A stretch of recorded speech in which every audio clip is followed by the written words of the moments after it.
When teaching and learning online, it is very important that both the students and the teacher know how the work they are completing will be evaluated or assessed. One great way to use assessment as learning in the classroom is to set up success criteria and requirements. One thing you can do that really helps students understand how they are being assessed is to separate the two. The requirements are what needs to be done or it's incomplete, but they are not being assessed. The success criteria shows students exactly what will be assessed and helps them work towards these goals. I will model this by sharing the success criteria and requirements for posting and discussions, as this will be a major emphasis in this course. Now let's start by setting up the requirements for our discussion posts. So within each discussion, you're going to see that there's a module, so say module 1, and inside each module there'll be lessons, for instance 1.1, 1.2, 1.3. So the requirement is that you must start an initial thread for each of those lessons within each module. You'll also be required to respond to at least one other person per lesson. So once you do lesson 1.1, you have to read the posts within 1.1 from other participants and respond to at least one of them. The next thing is that the work you're doing must be in your own words. If it's not in your own words, you must source it. So like put it in quotation marks and show us where you found that information from. If you decide to use AI technology, it's really hard to use AI, to be honest, when you'll see the success criteria. But if you do use AI, we ask that you acknowledge that it comes from an AI module. The next requirement is that the post must answer the prompts that are provided for the discussions. This is designed to keep us on track and make sure that we're all contributing to the same discussion. Finally, the last one, and a really important one, is that we are kind and considerate to each other while learning together. So those are the requirements for this task, and just to be clear that I will not be assessing those requirements, it's just in order to have completed the task, those are things that we need to do. The success criteria is actually what I will be assessing throughout the course. So the first success criteria is that discussion posts effectively demonstrate learning and understanding in each module.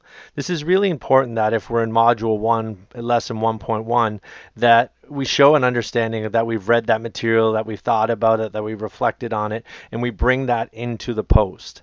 So for each lesson that you're in, try to incorporate the post in some way into your lesson. Might be pulling a specific quote out of an article, might be connecting to a piece of the learning that resonated with you, might be making a connection to something you thought about while reading it. That is really what's important with regards to these discussion posts. The second success criteria is that discussion posts are personalized and connect to your experience as both a student and an educator. One thing with these discussion posts is they're not just kind of designed to have you regurgitate and tell us what certain material is about, because we could just use an AI module or we could just use Google to find that.